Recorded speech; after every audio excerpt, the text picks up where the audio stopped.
गंगा मैया पाप को नष्ट करती है। गंगा पापम शशि तापम, चंद्रमा ताप को दूर करता है, शीतलता देता है। दैन्यम कल्पतरुस्तथा, कल्प वृक्ष दैन्य गरीबी को दूर कर देता है। किंतु ये तीनों चीजें पापम तापम च दैन्यम च घ्नन्ति संतो महाशया, संत सेवा से तीनों चीजें दूर हो जाती हैं। इस बात को उन्होंने रामायण में भी लिखा है। गति मति कीरति भूति भलाई,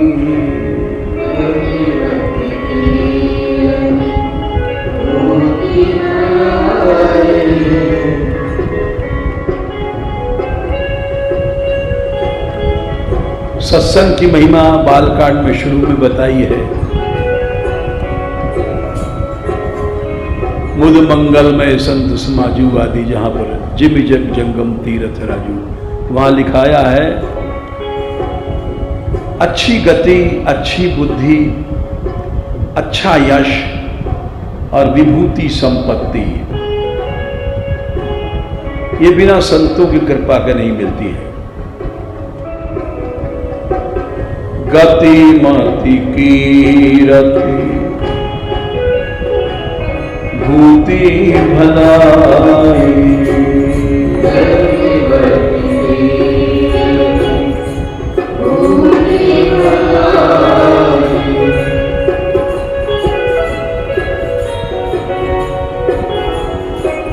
जब जेहि जतन जहां जो पाई,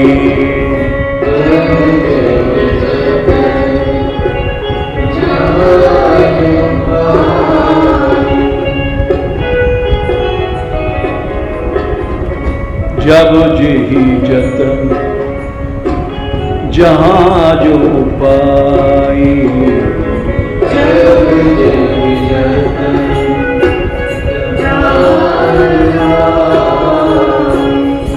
सो जानब सत्संग प्रभाव,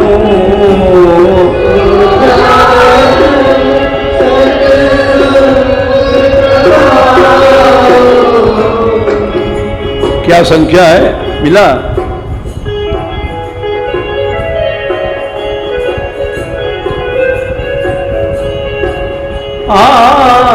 सो जानब सत्संग प्रभाव,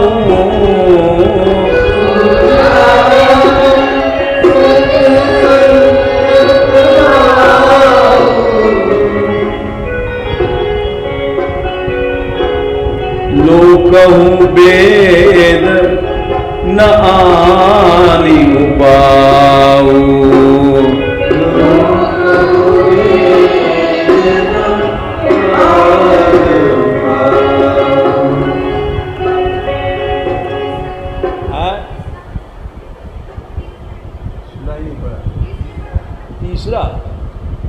तीसरा दोहा शुरू में हमने कहा था, लोकहु वेद न आनि उपाऊ,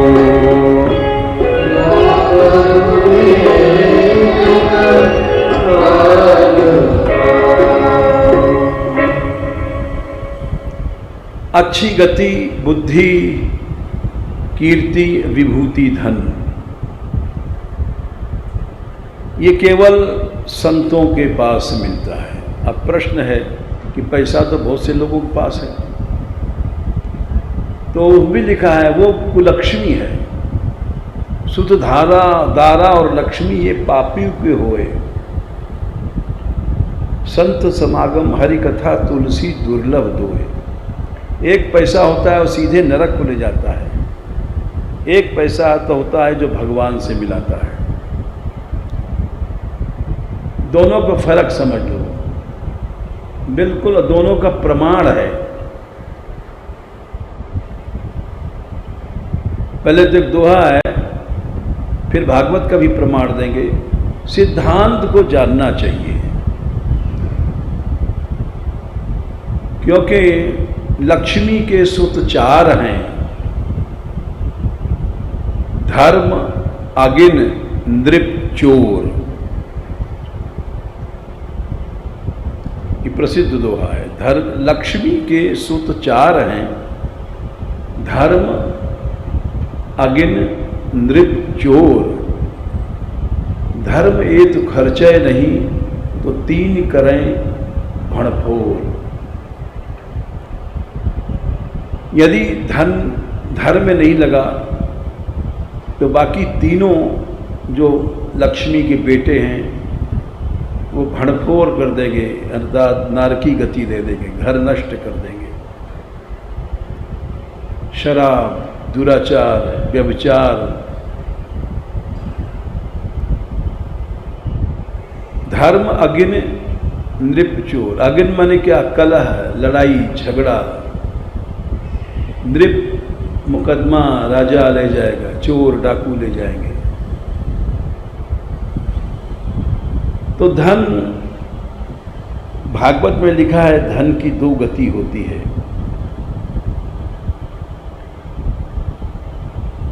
एक तो कंजूस का पैसा और एक भक्त का पैसा। इसका प्रमाण देख लो भागवत से 11वें स्कंद में 23वें अध्याय में भगवान ने स्वयं कहा है, प्रायण अर्था कदर्याणाम। कदर माने कंजूस। मिला 15, 11, 23, 15। पैसा कंजूसों के पास ही बहुत होता है। प्रायण अर्था कदर्याणाम माने कंजूस जो है उसका पैसा आगे क्या है? प्रायण अर्था कदर्याणाम न सुखाए कदाचन। उससे सुख कभी नहीं मिलेगा। ई मने जीते जीते आत्मोपतापाय, उताप देता रहता है, कुमार पर ले जाता है। बेटा बेटी सब शराबी हो गए, आज्ञाकारी नहीं रहे। अमृतस्य नरकाय च, मरने के बाद नरक निश्चय मिलता है। इसमें कोई संदेह नहीं। साधु को भी भोगना पड़ता है। ये कथा आ रही है आगे तुलसीदास जी के जीवन में। और वही पैसा भगवान से भी मिला देता है।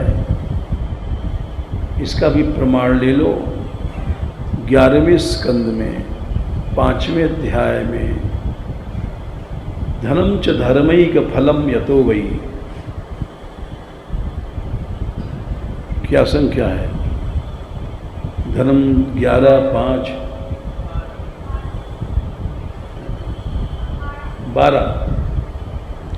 अगर धर्मैक फल, सारा का सारा धर्म में लग जाए, सारा का सारा, ऐसा संसार में होता नहीं। हर आदमी बचा के रखता है और सारा का सारा पैसा लगाने वाले को लोग मूर्ख बताएंगे। धर्मैक फलम है, एक और कहीं खर्च ना हो, तो उसी से उसको धनंच धर्मैक फलम यतो वै ज्ञानम सविज्ञानम अनुप्रशांति। ज्ञान और परम ज्ञान और अनंत शांति मिल जाती है। विज्ञान माने भगवान का अनुभव। यदि उस धन को गृहेषु युञ्जन्ति, अपनी आसक्ति की जगह खर्च किया, परिवार में सुख सुविधा,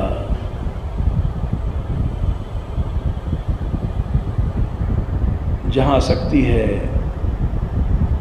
उसके लिए, स्त्री पुत्र आदि के लिए गृहेश युंजंत कलेवर से अपने शरीर में खूब लगाया तो मृत्युम न पश्यंती दुरंत वीर्यम, उसका परिणाम मृत्यु होता है।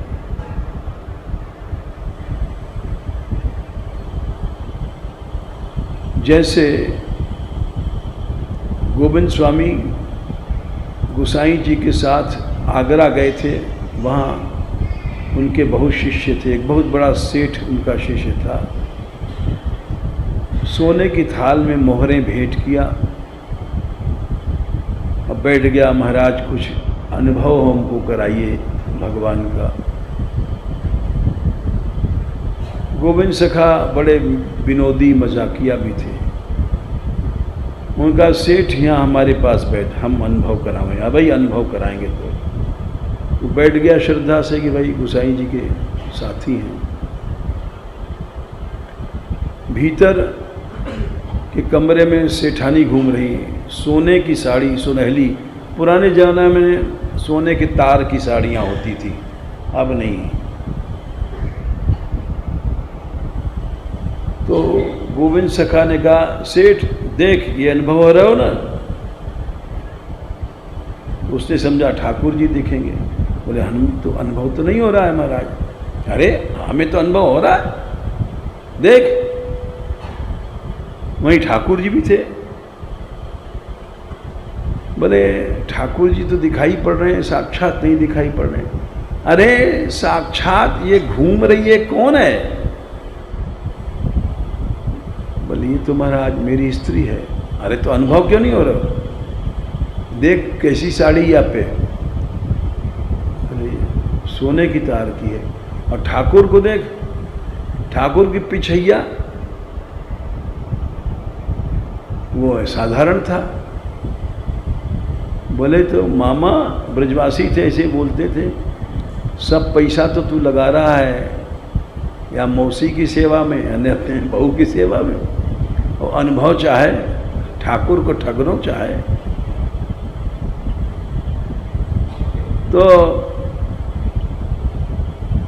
धन कहाँ लग रहा है? गृहेषु इंजंती। अधिकतर संसार में हर व्यक्ति आसक्ति की जगह धन लगाता है, नहीं तो वो धन एकमात्र भगवान में लग जाए तो निश्चय अनुभव सब कुछ होता है। इसका दोनों को प्रमाण दिया हमने शास्त्र से। तो संतों की कृपा से जब लक्ष्मी मिलती है वो भगवत कार्य में लगती है, और जो वैसी लक्ष्मी होती है वो फिर पीढ़ी दर पीढ़ी को नरक में ले जाती है, भोगी बना करके उसको स्वार्थी बना देती है। तो इन्होंने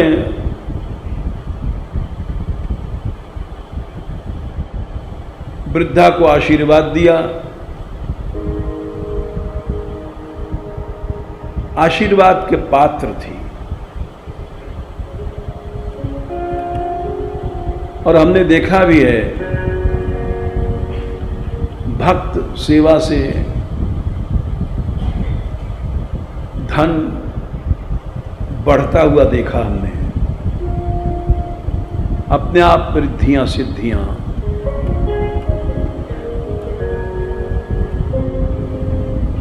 सूरदास जी ने कहा धन संपत्ति तो छोटी चीज है, 8 सिद्धियां दरवाजे पर बुहारी लगाएंगी। अगर मनुष्य कामना को छोड़ दे, कामना वाला दरिद्र होता है, वो चाहता है हम करोड़पति बन जाएं, नहीं बन पाएगा, बनेगा तो नरक जाएगा। सूरदास जी ने कहा है भगवान की शरण में जाओ, कामना को छोड़ करके 8 सिद्धियां दरवाजे पर बिना कहे आएंगी। हरि की शरण में तू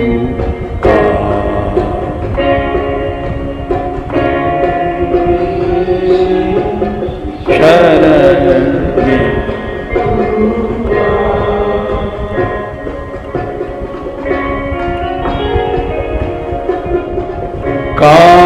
क्रोध विषाद तृष्णा, काम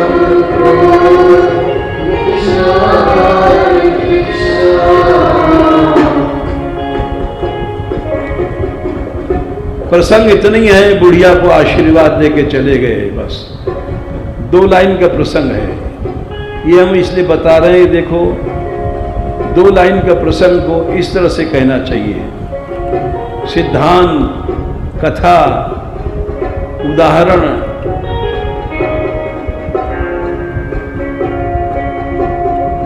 काम क्रोध विषाद तृष्णा,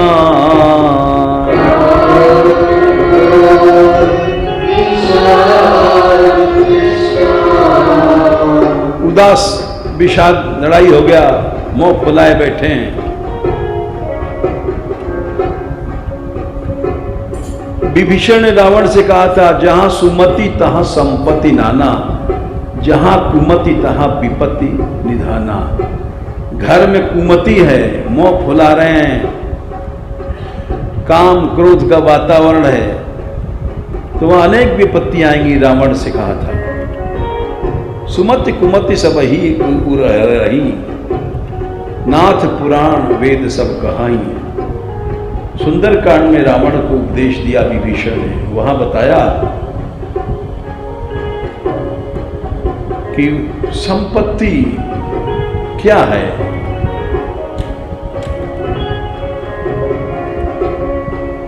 यदि इन विकारों को छोड़ करके हम चल रहे हैं तो ऐसी संपत्ति घर में आएगी जो भगवान से मिलाएगी।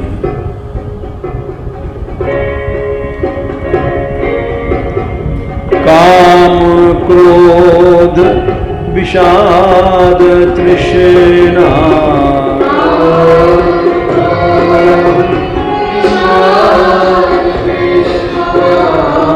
सकल जारी बहा,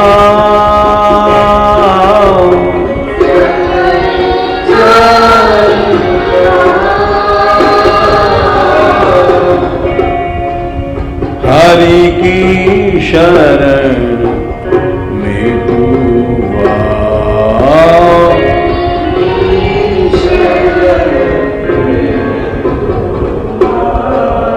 मिल गया? क्यों? क्या संख्या है? 40, सुंदरकांड 40।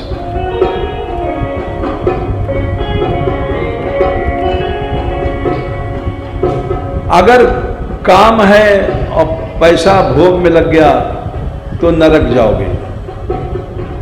काम के बस जो परे काम,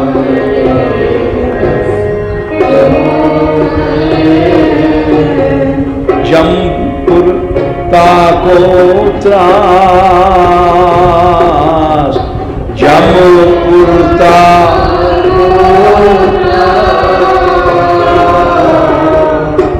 शराब, दुराचार, खूब पैसा है तो निश्चित जमपुर में भोगोगे। इसकी जगह पैसा भगवान की सेवा में लगा।